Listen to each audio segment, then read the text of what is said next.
Hello बच्चों, स्वागत है आपका आज की एक नई वीडियो में।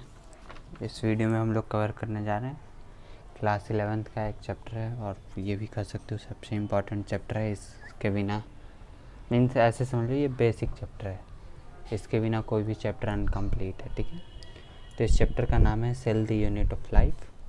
और पहले ही मैं एक चीज़ क्लियर कर दूँ कि इस वीडियो को वही लोग देखेंगे जिन्होंने ऑलरेडी ये चैप्टर पढ़ रखा है, क्योंकि इसमें मैं बहुत फास्ट आपकी जितनी भी चीज़ें हैं ना उसे कवर करने की कोशिश करूँगा। और आई एम रियली सॉरी कि आज फिर से मैं राइट नहीं करूँगा, क्योंकि अगर मैं राइटिंग पे चला गया तो ये फिर वीडियो शॉर्ट वीडियो नहीं रहेगी। ठीक है, वो तकरीबन 1.5 घंटे 2 घंटे लग जाएंगे और मैं चाहता हूँ कि मैं आपकी इस पूरे वीडियो को 40 मिनट 50 मिनट में कवर कर दूँ। देखो कितनी देर लगती है, क्योंकि ये थोड़ा लंबा चैप्टर है, इसमें सारे डिटेल्स हमें पढ़ने पड़ते हैं। खैर छोड़िए, आइए इस वीडियो की शुरुआत करते हैं। तो आज हमारे चैप्टर का नेम है cell the unit of life. और चूँकि आप अभी 11th में हो तो आप सेल सबसे अभी तक बहुत अच्छे से रूबरू हो चुके होंगे। ठीक है, इसके बारे में हमें बोला गया cell is the basic unit of life. Definitely cell हमारे structural and functional unit of life भी है, डेफिनेटली। फिर आगे बोला गया है कि यूनिसेलुलर ऑर्गेनिज्म जो होते हैं ना वो भी अकेले एग्जिस्ट कर सकते हैं। एग्जाम्पल के तौर पे अमीबा दे रखा है। ठीक है, आप लोग रीड कर लो, इसे रीड करो, मैं समझाता चला जाऊँगा। ठीक है, फिर आगे ये भी बात बोली गई है कि मान लो अगर कोई भी चीज़ इस सेल से छोटी है तो उसका कोई भी इंडिपेंडेंट एग्जिस्टेंस नहीं हो सकता। एग्जाम्पल के तौर पे वायरस जो होता है वो सेल से छोटा होता है, तो ये नॉन लिविंग थिंग होता है। ये जब होस्ट में जाता है तब लिविंग होता है। ठीक है, तो यानी anything less than a cell does not ensure for independent existence. ठीक है, चलिए अब ये सारी बेसिक चीज़ें तो आप जानते होंगे। आते हैं सेल थ्योरी पे। ठीक है, तो सेल थ्योरी को प्रपोज करा था स्लीडन एंड स्वान ने। ये बहुत कॉमन क्वेश्चन है नीट पॉइंट ऑफ व्यू से, तो रिमेंबर करने की कोशिश करिए। ठीक है, जिसमें स्लीडन एक जर्मन बोटनिस्ट थे। इन्होंने 1839 में एक बात बोली थी कि plant cell are made up of different types of cell to form tissue. Means plant cell जो होते हैं ये बहुत सारे टाइप्स ऑफ सेल से बने हुए होते हैं, और जिनको हम लोग कलेक्टिवली एक तरीके के सेल्स को हम लोग नाम दे देते हैं टिश्यू। फिर स्वान ने बोला था, जो कि ब्रिटिश जूलॉजिस्ट थे, एक बार ये कहीं आया था, नीट में नहीं आया था, कौन था ये, तो इसमें पूछा गया इसमें बोला गया presence of thin membrane is plasma membrane. Means Schwann ने ऑब्जर्व करा और बताया कि सेल के पास एक थिन मेम्ब्रेन होती है, जिससे हम लोगों ने एक नाम दे दिया प्लाज्मा मेम्ब्रेन। फिर आगे बोला गया कि cell wall is the unique feature of plant cell. Means plant cell के पास एक यूनिक फीचर है सेल वॉल। फिर आगे बोला गया कि organism are made up of cell and its product. दुनिया में जितने भी ऑर्गेनिज्म होते हैं वो सेल या सेल से बनी हुई चीज़ों से बने हुए होते हैं। ठीक है, लेकिन दोनों ने एक चीज़ एक्सप्लेन नहीं करी थी। स्लीडन एंड स्वान ने एक चीज़ एक्सप्लेन नहीं करी कि सेल कैसे फॉर्म होते हैं, और इसी की वजह से ये थ्योरी जो थी ना वो उतनी कारगर नहीं साबित हुई। ठीक है, अब इसी को क्या करा गया, मॉडिफिकेशन करी गई। मैं आगे दिखाता हूँ आपका, इसी थ्योरी की ना मॉडिफिकेशन करी गई। ठीक है, अब सवाल ये उठता है कि मॉडिफिकेशन किसने करी, तो मॉडिफिकेशन करी थी रुडोल्फ वर्चॉन ने। किसने करी थी, रुडोल्फ वर्चॉन ने। इन्होंने बोला था ओमनी सेलुला ई सेलुला। इसका मतलब होता है कि all cells are form from the pre existing cell. ठीक है, याद रखिए ये आ रखा है नीट में। ठीक है, अब इन्होंने एक्सप्लेन करा कि नए सेल्स कैसे फॉर्म्ड होते हैं। अब सेल थ्योरी जो थी ना वो मॉडिफाई होगी इस शब्द की वजह से, ओमनी सेलुला ई सेलुला। और मैं बोलूँगा कि आप इसे पढ़ो कि अब नए जो हमारा सेल थ्योरी था ना वो अब कैसे पहचाना जाने लगा, आप इसे पढ़िए। ठीक है, वही चीज़ें हैं जो मैंने पहले बताई, अब मैंने साथ में लिख रखा है। अब फिर आगे बढ़ा गया तो मैंने बताया कि सेल 2 तरीके का होता है, प्रोकैरियोटिक और eukaryotic. Prokaryotic means primitive before वाला न्यूक्लियस वाला सेल, और यूकैरियोटिक मीन्स ट्रू न्यू वाला सेल। ठीक है, फिर आगे मैंने बोला कि दोनों टाइप्स ऑफ सेल्स में कुछ चीज़ें सिमिलर होती हैं। तो 3 चीज़ें जनरली सिमिलर होती है। सबसे पहला प्लाज्मा मेम्ब्रेन दोनों के पास सिमिलर होता है, दूसरा राइबोसोम सिमिलर होता है। ठीक है, एक में 70 एक में 80s होता है, बट राइबोसोम दोनों में होता है। फिर आया साइटोप्लाज्म, दोनों का सिमिलर होता है। ठीक है, सिमिलैरिटीज़ क्या हैं दोनों के पास, कौन कौन से चीज़ें दोनों के पास पाई जाती है। ठीक है, फिर बताया गया कि सेल साइज़ वेरी करता है। सबसे छोटा जो सेल है हमारे पास वो है माइकोप्लाज्म, जिसका साइज़ है 0.3 माइक्रोमीटर। और सबसे बड़ा सेल है नर्व सेल, जो कि हमारे पास प्रेजेंट होता है। सबसे लार्जेस्ट सेल है ऑस्ट्रिच एग का सेल। ठीक है। और जनरली जो स्टडी करते हैं हम लोग वो आरबीसी शेल पे करते हैं। आरबीसी साइज़ का जो साइज़ होता है वो 7 माइक्रोमीटर होता है, ठीक है। बाकी आप लोग एवरेज साइज ऑफ बैक्टीरिया देख सकते हो और टिपिकल बैक्टीरिया, इसमें से एक आध सवाल कभी ना कभी बन ही जाते हैं, ठीक है। आगे फिर हमें बताया गया है प्रोकैरियोटिक सेल के बारे में। तो प्रोकैरियोटिक सेल का मतलब प्रिमिटिव सेल मींस जो बहुत लेस कॉम्प्लेक्स होते हैं और ये मल्टीप्लाई वेरी फास्ट करते हैं, ठीक है, ठीक है। और ये जितने भी तरीके के प्रोकैरियोटिक सेल होते हैं ना, ये आपस में एक दूसरे से बहुत सिमिलर होते हैं, ठीक है। अब जनरली 4 तरीके के प्रोकैरियोटिक सेल पाए जाते हैं। सबसे पहला है बैसिलस, दूसरा है विब्रियो, तीसरा है कोकस और चौथा है स्पाइरलम। ध्यान से याद करिए, bacillus rod shape, कोकस circular shape, vibrio comma shape, spirillum spiral shape, ठीक है। चलिए, अब इसी में एक चीज़ बोली गई है, bacteria is able to change their shape from another one to the another one and this nature is known as pleomorphic nature. मीन्स जब भी बैक्टीरिया एक चीज़ से दूसरी चीज़ में चेंज हो जाए ना, तो इसे प्लियोमॉर्फिक नेचर बोलते हैं। अब मुझे ज़रा सोच कर बताने कि हमारे बॉडी में भी एक ऐसा सेल होता है ना जो प्लियोमॉर्फिक नेचर शो करता है, जो स्क्वीज कर जाता है जब नीड होती है। तो ज़रा नाम बताइए वो सेल कौन सा है, ठीक है। चलिए, इसी के आगे हम लोग बढ़ेंगे तो इसमें कौन कौन सी चीज़ें प्रेजेंट होती है और कौन कौन सी चीज़ें एब्सेंट होती है। तो इसमें सारी ही ऑर्गेनेल्स एब्सेंट होती है एक्सेप्ट राइबोसोम। राइबोसोम को छोड़ के प्रोकैरियोटिक में सारी ही चीज़ें एब्सेंट होती है। यानी मैं बोल सकता हूँ ribosome is the only organelle that is present in the prokaryotic cell, ठीक है। ये बहुत अच्छा क्वेश्चन है नीट के पॉइंट ऑफ व्यू से, ठीक है। चलिए आइए आगे बढ़ते हैं, ठीक है। फिर आगे मैंने स्ट्रक्चर दिखा रखा है, तो आप लोगों ने स्ट्रक्चर तो ऑलरेडी बहुत अच्छे से देख रखा होगा। सेंट्रियोल सेंट्रोसोम सारे एब्सेंट होते हैं, सारे ऑर्गेनेल। सिर्फ प्रेजेंट कौन सा प्रेजेंट होता है, सिर्फ प्रेजेंट होता है राइबोसोम। अब इसके डीएनए के बारे में एक बात सुन लो, इसका जो जेनेटिक मटेरियल होता है ना, ये नेकेड होता है और नॉट पैक्ड होता है। मीन्स इसके पास हिस्टोन प्रोटीन भी, क्या हिस्टोन प्रोटीन होता है? नहीं होता है, ठीक है। चलिए आते हैं, अब इसी में हम लोग आगे बढ़ेंगे। तो सबसे पहले हम लोग डिस्कस कर लेते हैं जेनेटिक मटेरियल प्रोकैरियोट्स का, ठीक है। चलिए आइए, इनका जो जेनेटिक मटेरियल होता है वो साइटोप्लाज्म में होता है, नेकेड होता है और टोटल नंबर ऑफ कितने होते हैं? 1 होते हैं। और जेनेटिक मटेरियल का नाम है न्यूक्लियोइड। क्या नाम है? न्यूक्लियोइड। इसी को जीनोफोर बोल देते हैं।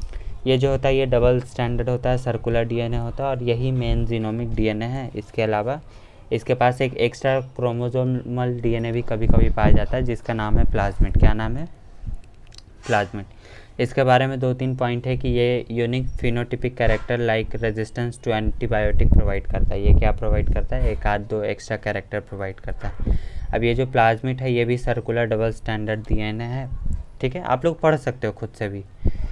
अब इसमें मैंने आगे बताया कि ये extra chromosomal DNA double standard circular DNA self replication ये फॉर्म कर सकता है। Plasmid can make copy of its own by not depending on the nucleoid, ठीक है। अब इसी में एक और चीज़ है जिसे हम लोग बोलते हैं क्रोमेटोफोर। क्या बोलते हैं? क्रोमेटोफोर। तो आप लोग मीजोजोम जानते हो? ज़रा सोचो।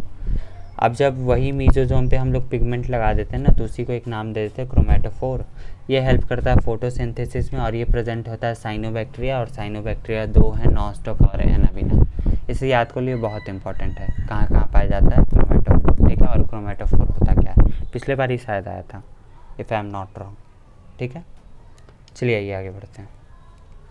अगला हम लोग पढ़ेंगे सेल एनवेलप के बारे में। किसके बारे में पढ़ेंगे?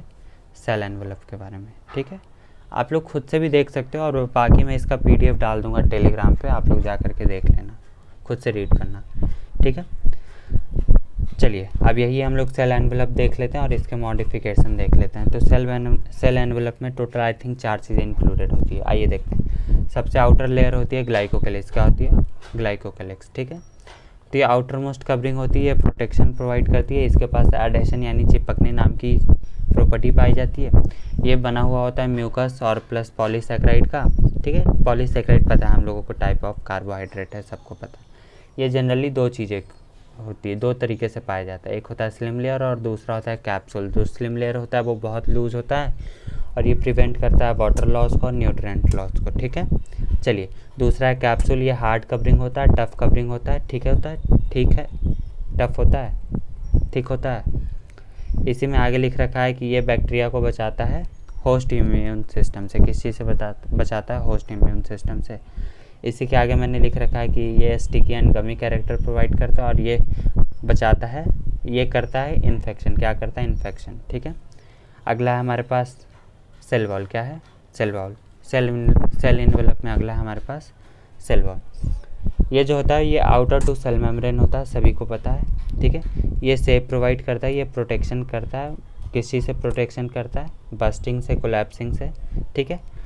ये एब्सेंट होता है आर्कीबैक्टीरिया में। किस चीज़ में एब्सेंट होता है? एब्सेंट नहीं मीन्स जनरली जो होता है ये पेप्टिडोग्लाइकेन का बना हुआ होता है, बट ये आर्कीबैक्टीरिया में किसी और चीज़ का बना हुआ होता है। ठीक है। फिर मैंने तोड़ना चाहा पेप्टिडोग्लाइकेन, तो पेप्टिडोग्लाइकेन दो सबसे बना हुआ है, पेप्टाइड और शुगर। पेप्टाइड मतलब होता है प्रोटीन, और प्रोटीन हमें पता होता है group of 20 types of amino acid होता है। ठीक है। फिर मैंने पढ़ा शुगर। शुगर हमें पता है कार्बोहाइड्रेट है। जनरली दो तरीके के शुगर होते हैं, नैग और नैम। नैग का मतलब है एन एसिटाइल ग्लूकोजामीन और नैम का मतलब है एन एसिटाइल म्यूरामिक एसिड। ठीक है। चलिए, नैग और नैम को हम लोग ग्लाइकेन भी बोल देते हैं, और नैम के पास एक एक्स्ट्रा अमीनो ग्रुप पाया जाता है जो कि क्रॉस लिंकिंग को फॉर्म करता है, और क्रॉस लिंकिंग ही प्रिवेंट करता है लाइसोसोम से और पेनिसिलियम से। ठीक है। चलिए आइए, मज़े की बात यह है कि ये जनरली बना हुआ होता है किस चीज़ से? पेप्टिडोग्लाइकेन से, बट ये प्लांट में बना हुआ होता है सेलुलोज से, फंजाई में बना हुआ होता है काइटिन से, बैक्टीरिया में पेप्टिडोग्लाइकेन से, और ये माइकोप्लाज्मा में एब्सेंट होता है। ठीक है। और आर्कीबैक्टीरिया का ये पेप्टिडोग्लाइकेन नहीं होता। ये बहुत इंपॉर्टेंट है, याद रखना, पिछली बार मैच द फॉलोइंग में आया था। ठीक है। अगला हमारे पास प्लाज्मा मेम्ब्रेन। क्या है? Plasma membrane. इधर ही दिक्कत है, आगे ही ज़्यादा पढ़ना है, पीछे तो बहुत कम पढ़ना है, वो तो मैं शॉर्ट में निपटाऊंगा। प्लाज्मा मेम्ब्रेन जनरली बना हुआ होता है फॉस्फोलिपिड का, और ये दोनों में सेम होता है, मींस प्रोकैरियोटिक यूकैरियोटिक दोनों में बना हुआ होता है फॉस्फोलिपिड का। ठीक है। दो चार चीज़ें और है, ये ऑलिगोसैकेराइड और मोनोसैकेराइड भी इसमें कई बार पाया जाता है, इसमें डाइसैकेराइड नहीं पाया जाता, याद रखना। ठीक है। ये इनर टू सेल वॉल होता है, और ये स्ट्रक्चर ही सिमिलर होता है यूकैरियोट्स, मैंने अभी बताया था। ठीक है। ये absolute requirement for all living organism, means इसके बिना कोई भी लिविंग ऑर्गेनिज्म एग्जिस्ट नहीं कर सकती है। इसकी शेप जो होती है ना वो 3 तरीके की होती है। कितनी? 3। सबसे पहला वेसिकल, दूसरा है टेब्यूल, और तीसरा है लैमेले। ज़रा अपने कॉपीज़ में तीनों की शेप ड्रॉ करके दिखाओ मुझे। ठीक है। ये जो होता है ये इसका एक एक्सटेंशन भी पाया जाता है जिसे हम लोग नाम दे देते हैं मीजोजोम। अभी मैंने बताया था मीजोजोम प्लस पिगमेंट, उसे क्या नाम देते हैं बताओ मुझे नीचे। ठीक है। ये हेल्प करता है रेस्पिरेशन में, रेप्लिकेशन में। ठीक है। याद रखो, ये बहुत इंपॉर्टेंट है। ठीक है। अब इसके पास एंजाइम्स भी होता है, ये सेल वॉल फॉर्मेशन में भी हेल्प करता है, सिक्रेशन में भी हेल्प करता है, ये इंक्रीज़ करता है surface area for enzymes function. ठीक है। ये सारे मीजोजोम के लिए है। ठीक है। फिर मैंने आगे लिखा कि मीजोजोम और क्रिस्टे ऑफ माइटोकॉन्ड्रिया दोनों का सिमिलर फंक्शन है, दोनों सरफेस एरिया को इंक्रीज़ करता है और कई बार सेल डिवीज़न में भी हेल्प कर देते हैं। मैं इसकी फ़ोटो डाल दूंगा ग्रुप में, टेलीग्राम वाले में, पीडीएफ बना के आप लोग उसे देखने का ट्राई करो और ख़ुद से पढ़ने का ट्राई करो, नोट्स नहीं बनाया तो। चलिए आइए आगे बढ़ते हैं। ठीक है। क्रोमेटोफोर वाली बात मैंने बताई, और मैं एक चीज़ रिक्वेस्ट करूँगा कि ज़रा मुझे फॉस्फोलिपिड कैसे बनता है वो दिखाओ, लिख के दिखाओ कैसे बनता है। अब आते हैं सरफेस स्ट्रक्चर के बारे में। किसके बारे में पढ़ेंगे? सरफेस स्ट्रक्चर के बारे में। तो सबसे पहला सरफेस स्ट्रक्चर है हमारे पास फ्लैजला। क्या है? फ्लैजला।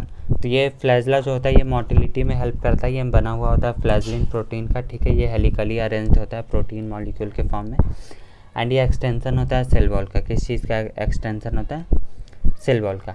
इसके टोटल 3 पार्ट्स होते हैं, ये बहुत इंपॉर्टेंट है। बेसल बॉडी, हुक फिलामेंट, पिछली बार भी आया है। ठीक है। 2-3 साल पहले भी आया है। अब इसमें एक सब है एट्रिकस। क्या है? एट्रिकस। एट्रिकस का मतलब होता है जिसके पास फ्लैजला नहीं है और जो नॉन मोटाइल है। इसके एग्जाम्पल्स इंपॉर्टेंट है। ठीक है। इसके एग्जाम्पल्स हमारे पास साइनोबैक्टीरिया, माइकोप्लाज्मा, कोकस। क्या है? Cyanobacteria, mycoplasma, कोकस। साइनोबैक्टीरिया 2 होते हैं, बताओ ज़रा मुझे क्या होता है? ये होते हैं नॉस्टॉक और एनाबिना। ठीक है। चलिए, अब इसमें मैंने डिफरेंस लिख रखा है यूकैरियोटिक फ्लैजला और प्रोकैरियोटिक फ्लैजला में, देख लो। ठीक है। 720p पे करके देख लो, मुझे नहीं दिख रहा होगा तो। आइए, अगला हमारे पास पिलाई। क्या है पिलाई? ये जो पिलाई होता है ये पिलीन प्रोटीन का बना हुआ होता है और इसका एक ही काम होता है कि ये मेटिंग, कंजुगेशन और कॉपुलेशन में हेल्प करता है। ये तभी प्रेजेंट होता है जब किसी के पास प्लास्टिड प्रेजेंट हो। क्या हो? प्लास्टिड प्रेजेंट हो, ये तभी प्रेजेंट होता है।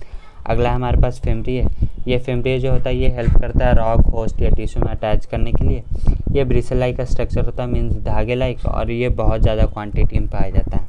ये हेल्प करता है अटैचमेंट में। ठीक है। अगला हमारे पास राइबोसोम। क्या है? राइबोसोम। राइबोसोम एक बार और पढ़ाऊँगा मैं आगे। ठीक है। राइबोसोम, इसको हम लोग बोलते हैं प्रोटीन फैक्ट्री। ये बहुत इंपॉर्टेंट है और ये वाली बात भी इम्पॉर्टेंट है कि ये कब बनता है, जब सबसे पहले कौन सी यूनिट लगती है? बताओ मुझे। mRNA से। सोच कर बताओ, पढ़ रखा होगा आप लोगों ने। ठीक है। तो ये प्रोटीन फैक्ट्री है और दोनों सब यूनिट तभी कंबाइन करती है जब हमारे पास मैग्नीशियम आयन प्रेजेंट हो। ठीक है। ये सबसे स्मॉलेस्ट ऑर्गेनेल भी है, ये बात भी इम्पॉर्टेंट है। ये कंपोस्ट करता है rRNA प्लस प्रोटीन। कमेंट करके बताओ कि mRNA के साथ कौन सी सब यूनिट सबसे पहले लगती है। ये पाया जाता है अटैच टू प्लाज्मा मेम्ब्रेन, किसमें? प्रोकैरियोट्स में। और ये यूनिवर्सल ऑर्गेनिज्म होता है। इसका जनरल साइज जो होता है 15 से 20 नैनोमीटर ग्रैन्यूल अपीयरेंस होता है। ठीक है। और ये बिना मेम्ब्रेन का भी ऑर्गेनिज्म है, इसमें नो मेम्ब्रेन बाउंड होता है। ठीक है। राइबोसोम rRNA प्लस प्रोटीन का बना हुआ होता है। rRNA मतलब राइबोसोमल RNA, और ribosome is not a true organism क्योंकि इसके पास कोई भी बाउंड्री नहीं है। ठीक है। चलिए आइए आगे बढ़ते हैं।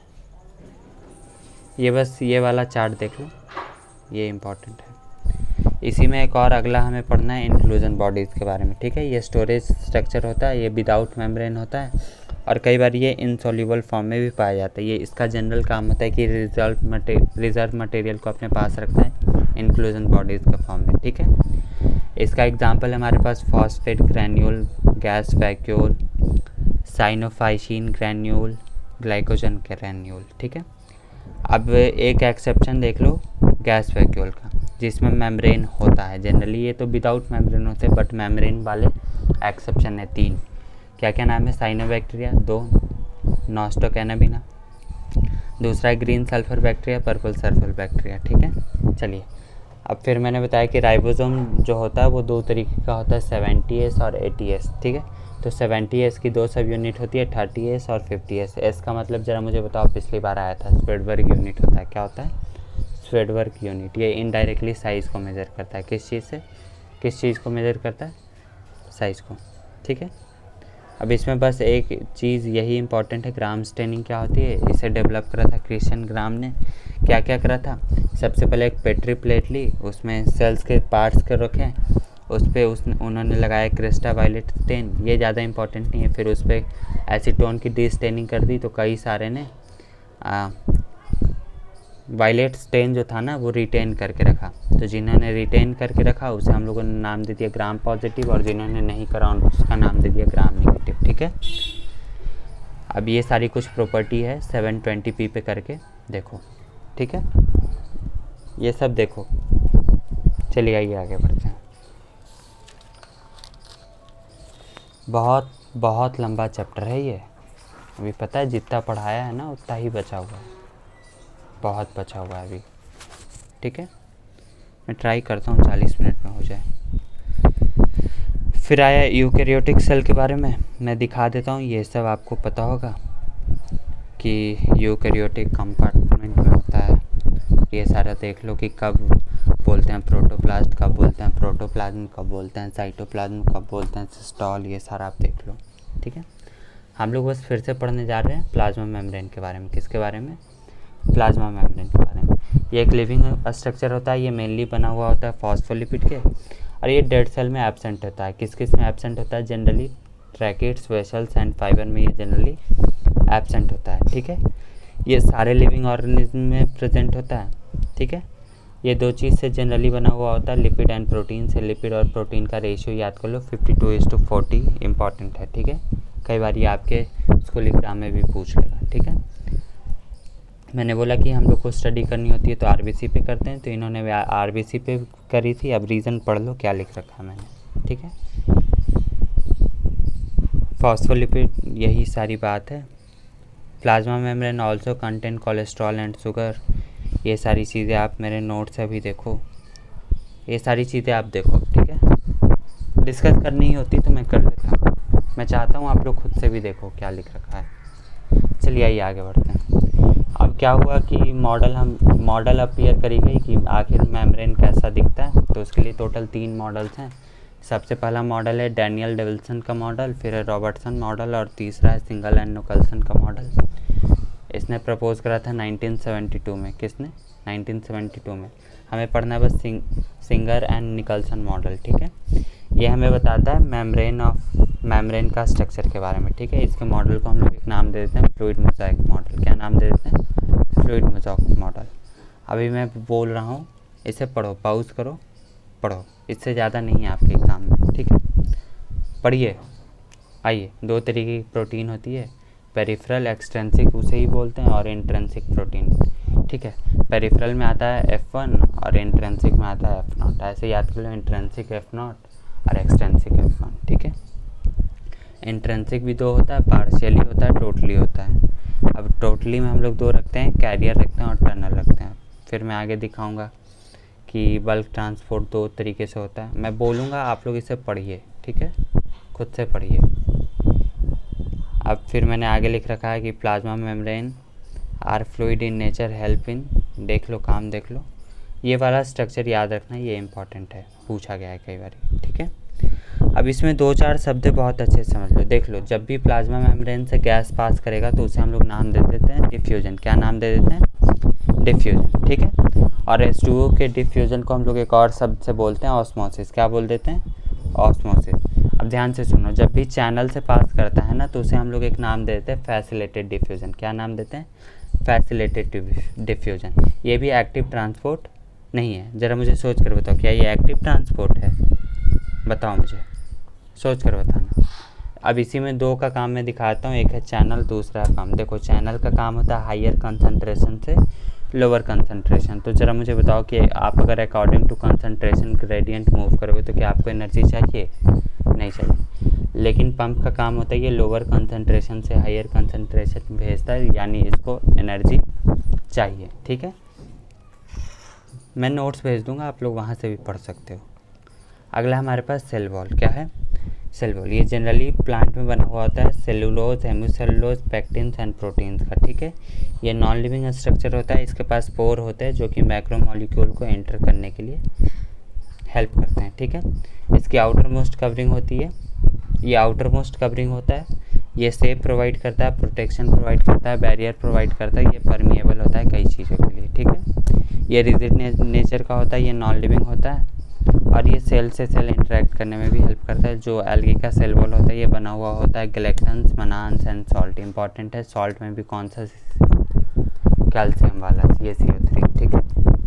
चलिए आइए आगे बढ़ते हैं। इम्पॉर्टेंट है ये सारी चीज़ें।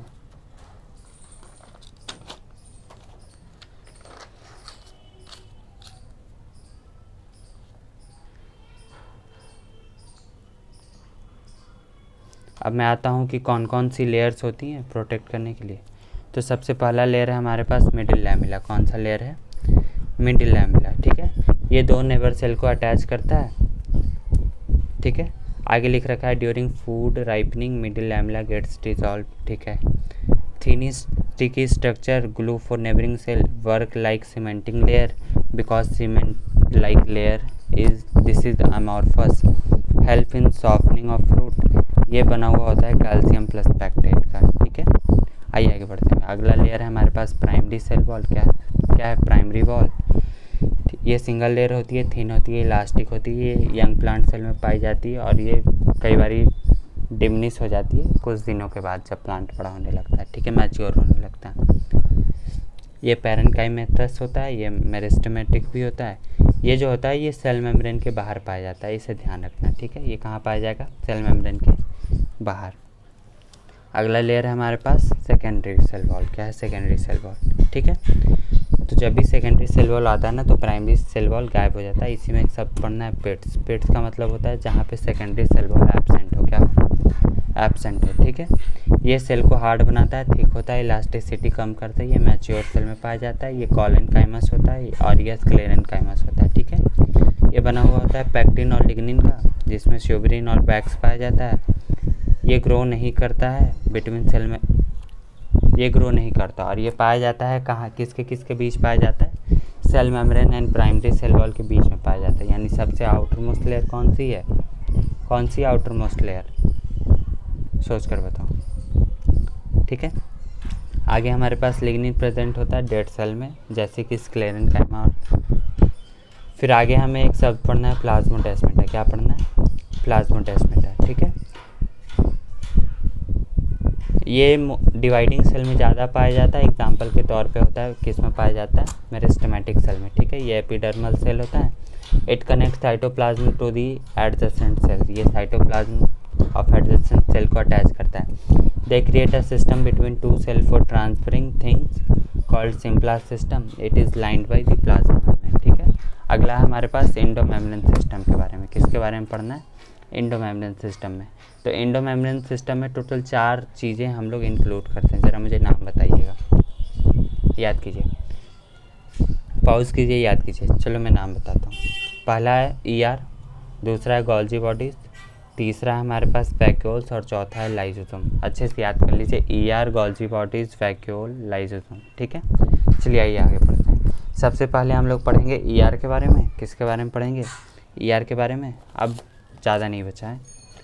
तो ER जो होता है ये लिपिड बाइलेयर का होता है। ठीक है, आगे मैंने लिख रखा है ये मेम्ब्रेनस होता है, थिन ट्यूब लाइक होता है। ये फॉर्म करता है नेटवर्क को, जिसका नाम दे देते हैं हम लोग रेटिक्यूलम। ठीक है, it divide cytoplasm into 2 parts. सबसे पहला पार्ट है ल्यूमिनल और दूसरा एक्स्ट्रा ल्यूमिनल। ल्यूमिनल का मतलब है cytoplasm inside the endoplasmic reticulum, और ये आउटसाइड। ठीक है, अब इसके 2 टाइप्स होते हैं, रफ एंडोप्लाज्मिक और स्मूथ एंडोप्लाज्मिक। ठीक है, तो रफ वाले के लिए पढ़ते हैं। रफ के लिए ये प्रोटीन फोल्डिंग होता है, ये प्रोटीन ग्लाइकोसाइलेशन में हेल्प करता है। जरा मुझे कमेंट करके बताओ ग्लाइकोसाइलेशन क्या है।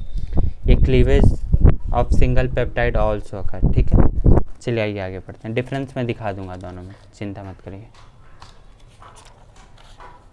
कितना बचा हुआ है अब, बहुत ज़्यादा नहीं है, नहीं ज़्यादा ही है अभी, जितना बताया उससे कम नहीं है अभी। इसलिए मुझे ये सारे चैप्टर ना पसंद नहीं है ज़्यादा। सवाल तो 1-2 ही आने हैं, या 3 आ जाएंगे ज़्यादा से ज़्यादा। इसमें टोटल 3 पार्ट्स होते हैं, सिस्टर्ने, ट्यूब्यूल, वेसिकल। तो मैं दिखा देता हूँ, आप लोग पढ़ लो। ठीक है, आइए। ये जनरली 2 तरीके का पाया जाता है। सबसे पहला हमारे पास स्मूथ एंडोप्लाज्मिक रेटिकुलम, दूसरा है रफ एंडोप्लाज्मिक रेटिकुलम। स्मूथ वाले का देख लो, ये लिपिड फॉर्म करता है, ये इवॉल्व करता है रफ एंडोप्लाज्मिक रेटिकुलम से, कहीं और से नहीं। नो राइबोसोम लिपिड सिंथेसिस में हेल्प करता है, डिटॉक्सिफिकेशन में हेल्प करता है, लिपिड बायोसिंथेसिस, स्टीरॉइड सिंथेसिस में हेल्प करता है। कौन कौन से स्टीरॉइड हैं, टेस्टोस्टेरोन, एस्ट्रोजन, प्रोजेस्टेरोन। ठीक है, अब डिटॉक्सिफिकेशन में ये स्पेशली हेल्प करता है साइटोक्रोम P450 में। ठीक है, अब ACR का एक और काम है कि ये स्टोर करता है कैल्शियम मसल सेल में। आगे हमारे पास रफ ER, क्या है, रफ ER। मैंने बोला कि इसके पास ATS पाया जाता है। ATS के 2 पार्ट्स होते हैं, 60 एंड 40S। ये राइबोसोम प्रेजेंट होता है, इस पर प्रोटीन सिंथेसिस में हेल्प करता है। ये कंटिन्यूअस होता है आउटर मेम्ब्रेन ऑफ न्यूक्लियस के पास। ये वाली चीज़ आप लोग पढ़ सकते हो। ठीक है, दिख रहा होगा, पढ़ लो। ठीक है, चलिए आइए आगे बढ़ते हैं। इतनी चीज़ें हैं ना इसमें, क्या कितने के बारे में बात करोगे, फिर टाइम ज़्यादा लगेगा। अगला है गोल्जी बॉडीज़ के बारे में, तो मैं बस डिस्कस कर लेता हूँ गोल्जी बॉडीज़ के काम। सबसे पहले प्लांट सेल में इसका एक अनदर नाम है, इसे बोलते हैं डिक्टियोजोम्स। क्या बोलते हैं, डिक्टियोजोम्स। इसके 2 फेस होते हैं, cis face, trans face. Cis face खाना लेता है, ट्रांस फेस खाना लौटा देता है। ठीक है, इसके यूनिट को नाम दे देते हैं सिस्टर्ने, और ये सिस्टर्ने के कॉम्बिनेशन से बना हुआ होता है। बहुत अच्छे से सारे का पता होगा। इसे खोजा था कैमिलो गोल्जी ने। ये कब खोजा था, ज़रा मुझे बताइएगा। 1898 में। कब खोजा था उन्होंने, 1898 में। ठीक है, आगे हमारे पास कि जब भी वेसिकल के साथ एंजाइम, ये वेसिकल को निकालता है, मीन्स ये फूड को इंटर करता है और जो आउट करता है उसका नाम होता है वेसिकल। तो वेसिकल प्लस एंजाइम लाइसोसोम बोल देते हैं, और फूड मटेरियल जब यही हो तो वैक्यूल्स बोल देते हैं। ठीक है, बाकी मैं बोलूँगा कि आप लोग मेरे नोट से पढ़िए। ठीक है, मैं ज़्यादा बातें नहीं कर सकता हूँ इन सब चीज़ों के बारे में। इसे हम लोग पोस्टमैन ऑफ द सेल किसे बोलते हैं? पोस्टमैन ऑफ द सेल, बताओ ज़रा मुझे। हाँ, ये इम्पोर्टेंट है, देख लो। ये लिपिड मॉडिफिकेशन में हेल्प करता है, प्रोटीन मॉडिफिकेशन में हेल्प करता है, ये पोस्ट ट्रांजिशनल मॉडिफिकेशन में हेल्प करता है, और मिडिल लैमेला कौन बनाता है? गोल्गी बॉडीज ही बनाती है। बाकी मैं बोलूँगा, नोट्स खोलिए और पढ़िए, ठीक है। ज़्यादा डिस्कस नहीं कर सकता हूँ पूरा डिटेल, टाइम कम है, क्योंकि ऐसा नहीं मुझे आता नहीं है।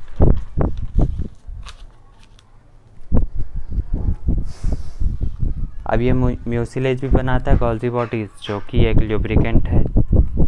अगला हम लोग पढ़ते हैं लाइसोसोम के बारे में। किसके बारे में? लाइसोसोम, ठीक है, पढ़ो। इसको हम लोग एक और नाम देते हैं स्फीरियोसोम्स। क्या नाम देते हैं? स्फीरियोसोम्स। ये इसे हम लोग सुसाइडल बैग भी बोलते हैं। इसके पास एक हाइड्रोलिटिक एंजाइम्स बहुत रिच होती है।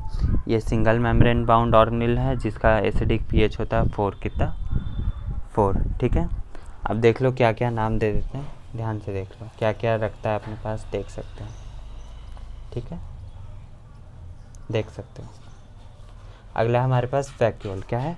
वैक्यूल। ये भी सिंगल लेयर बाउंड होता है। इसके सिंगल लेयर को एक नाम दे देते हैं टोनोप्लास्ट। क्या नाम दे देते हैं? टोनोप्लास्ट। ये सेलेक्टिवली परमिएबल होता है और ये एक्टिव ट्रांसपोर्ट से चीज़ों को अलाउ करता है, ठीक है।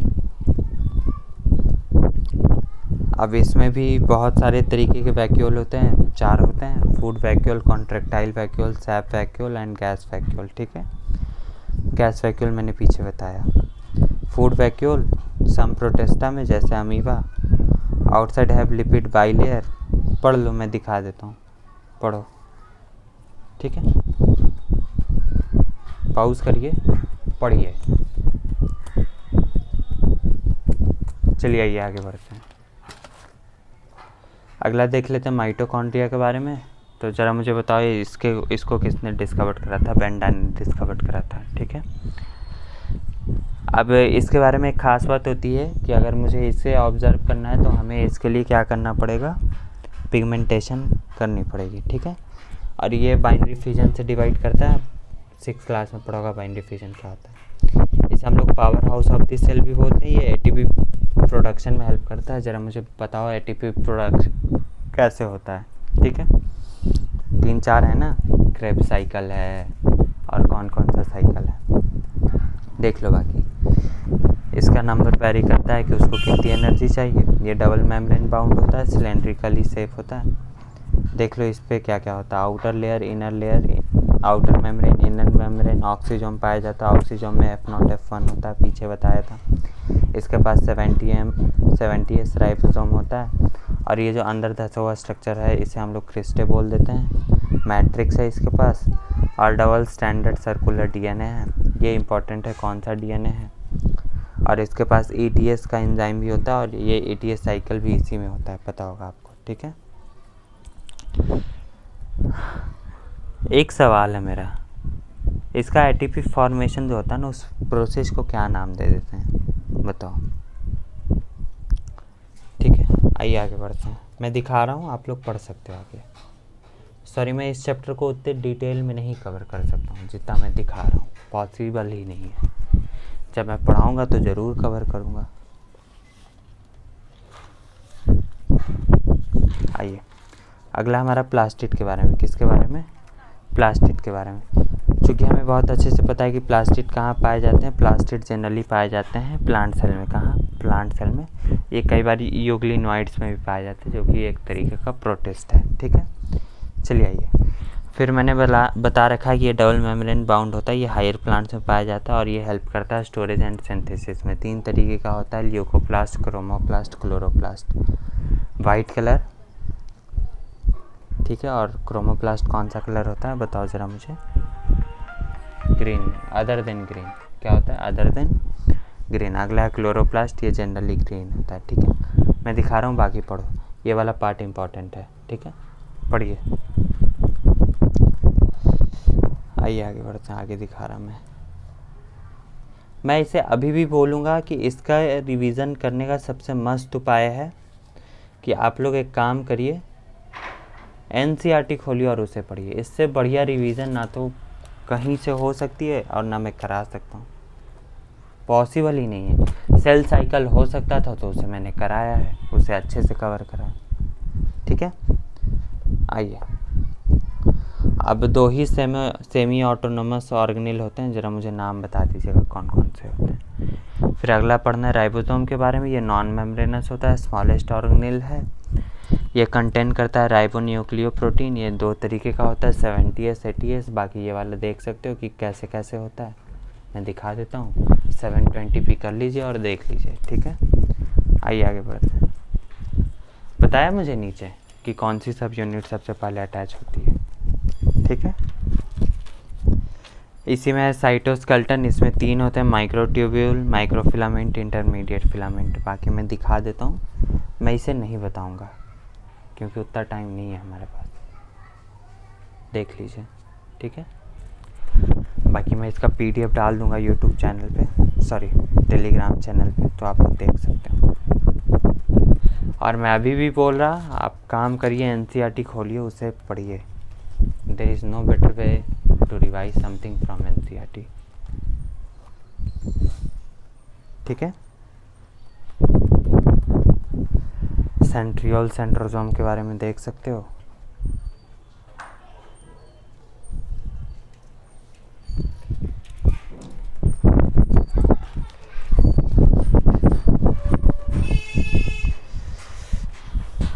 बस अब मैं लास्ट न्यूक्लियस कवर कर देता हूँ, इसके बाद बाकी मैं फ़ोटोज़ भेज दूँगा तो आप लोग देख लीजिएगा। ठीक है, न्यूक्लियस को बोलते हैं ब्रेन ऑफ द सेल। ये डबल मेम्ब्रेन बाउंड होता है। और ये न्यूक्लियस कहाँ एब्सेंट होता है? RBCs में, मैच्योर सीप ट्यूब में। ठीक है, बाकी न्यूक्लियर मेम्ब्रेन, इसमें एक शब्द बहुत इंपॉर्टेंट है जहाँ पे RBC बनता है, सॉरी राइबोसोम बनता है। क्या बोलते हैं उसे? न्यूक्लियोलस बोलते हैं। क्या बोलते हैं? न्यूक्लियोलस। फिर है क्रोमेटिन के बारे में, सेंट्रोमियर के बारे में, काइनेटोकोर, टीलोमेयर, ये सब क्या होता है देख लो, मैं फ़ोटो भेज दूँगा। एक्रोसेंट्रिक, मेटासेंट्रिक, टीलोसेंट्रिक देख सकते हो आप, मैं फ़ोटो भेज देता हूँ बाकी। ठीक है, मैं बाकी की फ़ोटो भेज देता हूँ, आप लोग देख लो। और मैं अभी भी बोल रहा कि सबसे बढ़िया रिवाइज़ आपका NCERT पढ़ के ही होगा। किसी की भी वीडियो देख लो। हाँ, मैं भी 4 घंटे में पढ़ाता तो मैं भी अच्छे से रिवाइज करा देता, लेकिन मैं चाहता नहीं हूँ कि मेरी वीडियो लंबी जाए, क्योंकि अच्छा नहीं लगेगा, फिर कोई मतलब ही नहीं रह जाएगा ना शॉर्ट वीडियो बनाने का। खैर छोड़िए, आई होप सो मैंने जितना बताया उतना तो समझ में आया होगा। और बाकी चीज़ों के लिए मैं फ़ोटोज़ भेज दे रहा हूँ, आप लोग उसे रिवाइज़ करिए। बहुत बहुत धन्यवाद। जय हिंद।